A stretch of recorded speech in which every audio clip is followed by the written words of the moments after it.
So this will be kind of an interactive segment. It doesn't next technically have to do with fantasy football, so that's why we put it separately. But essentially, it's going to be NFL early season awards predictions. So we're continuing to try to give all the listeners out there some of our predictions. We've been doing things like comparing to AI of like NFL playoffs, Super Bowl winners. We did college football playoffs, all that sort of thing. So we're just giving you tonight our straight up prediction. So it may be fun, actually, Scott. We might have to run it back with an AI prediction and see what does it predict and compare and contrast with ours. But for tonight, we're just going to give our general predictions and forecast. Hell yeah. So All right. you want me to Let's kick jump this in. one What we off? got first? Yeah, let me know what we got first. All right. So I think I'm actually going to do these in a different order. And I'm trying to mix it up just a little bit here. So let's start with, since we were talking about rookies, let's start with the rookie awards. So who do you got for defensive rookie of the year? Well, I've got to be honest with you. I think you know this by now. I don't tend to like to choose the number one overall favorite for anything, but when it comes to the defensive rookie of the year, I have been so high on Abdul Carter since before the draft. Didn't even know what team he was going to be on yet, but was already thinking he would be the best defensive player in his class. I would be remiss if I didn't keep riding that wave. He is the favorite for that award this year, but I think for a really good reason. Give me Abdul Carter. All right, that's fair. I'm also going to go with a very highly touted defensive lineman out of your school, the University of Michigan.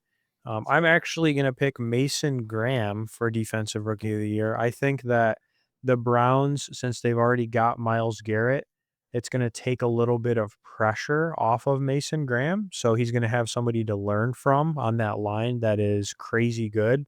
And that's going to just boost him, I think, to another level that gets him the Rookie of the Year award.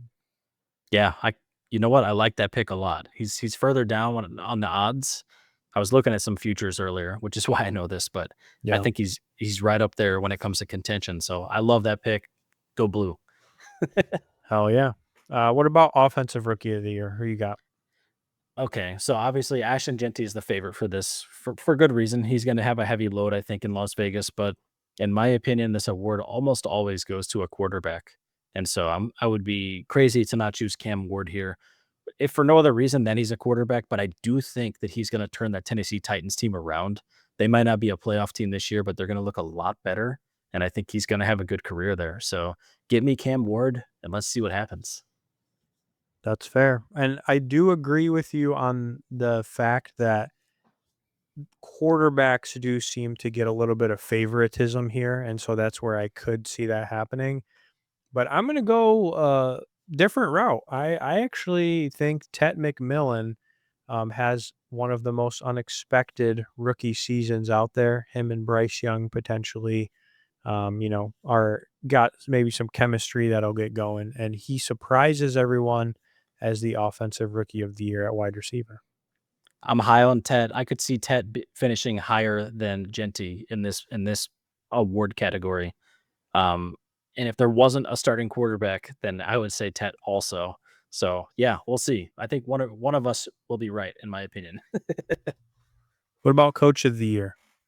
The same one I thought should have won it last year, and maybe even the year before that. And I think that even now, it matters more than ever.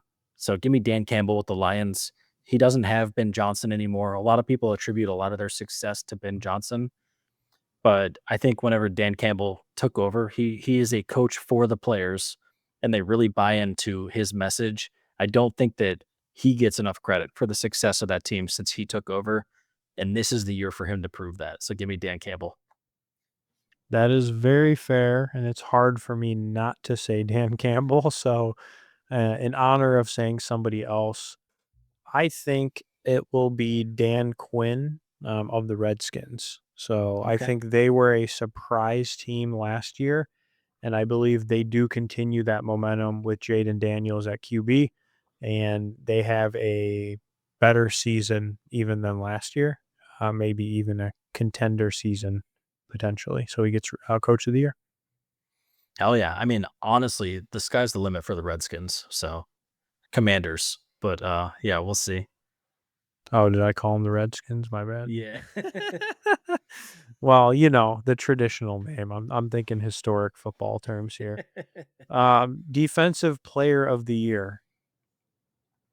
I think I'm gonna sound like a Lions fan here, but there's a guy who was dominating last year that went out with an injury, and his name is Aiden Hutchinson, another Michigan guy. He's got the fire in his heart. He's one hell of a competitor, and I think he comes back even stronger off of that injury. Give me Aiden Hutchinson. He's gonna take it back this year. Jeez, you can just have Mason Graham as your pick, and you pretty much are a Michigan man with your pick so far. I do like Aiden, and I agree he could be in contention. But listen, Micah Parsons has a chip on his shoulder with all this stuff that's happened. I think he comes to Green Bay and he shows Jerry Jones just what he was worth, and he wins Defensive Player of the Year. Okay, I like it. I like it. Offensive Player of the Year. You're gonna think I'm crazy for this one, but we saw with Saquon last year that running backs can and should win this award. And I think we're going to see it again this year with a different running back. I think Bijan Robinson is going to rise to his potential and become the offensive player of the year and dominate this season for the Atlanta Falcons. That's fair based on some fantasy football related, the predictions.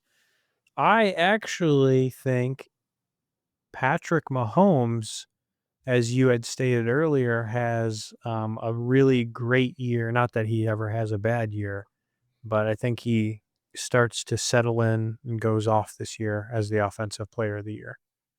Why not MVP? That's hard. I think he could be in contention for MVP as well. And that's the hard thing of picking a quarterback for this. Well, that's kind of what I went back and forth with. Yeah. But speaking of MVP, who do you got for that? There's only one guy that I can choose. It's the guy who should have won it more than once, and maybe he shouldn't have won it last year, but he definitely should have won it the year before. Give me my guy, my goat right now. Josh Allen brings home another MVP, and he's gonna win his division, and he's gonna go to the conference finals and lose to the Ravens.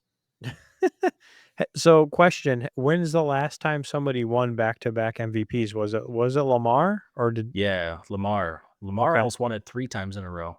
okay. So obviously, I think he'll be in contention. But I actually have Joe Burrow here. I think Joe Burrow did so much with a lot of talent that he has surrounding him last year, and he has now a running back that I think is a little bit more reliable and has proven themselves from last year as being somebody he can rely on for both rushing and passing. So obviously he has great receivers. So I think Joe Burrow goes off, maybe even throws for over 5,000 yards. Let's put it that way. Okay. I do want to correct myself really quickly because I got an inkling that I might have been wrong, and I was. The 2022 when I thought that Lamar might have also won, actually Pat Mahomes won. So the last person that went 2 in a row was actually Aaron Rodgers in 2020 and 2021. Wow. Interesting. And to your point, I almost selected Joe Burrow for this exact same thing. But if anything, last season showed us that you have to win football games to be considered for the MVP because otherwise Joe Burrow would have won MVP last season. I don't think that team is any better than they were last year. They have no defense at all. It's going to be Yeah. tough for them to win 10 plus games. So that's the only reason I didn't choose him. But I do think he's going to have an incredible year. And I just drafted him in a fantasy league 2 nights ago. That's fair. Cool. NFL early season award predictions. Let us know, what's our grade. What would you give us on a grade level? Do we get an A, a B, B minus, whatever? And comment below what your thoughts are. What did we get Oh, right, yeah. or what do you think in terms of these awards?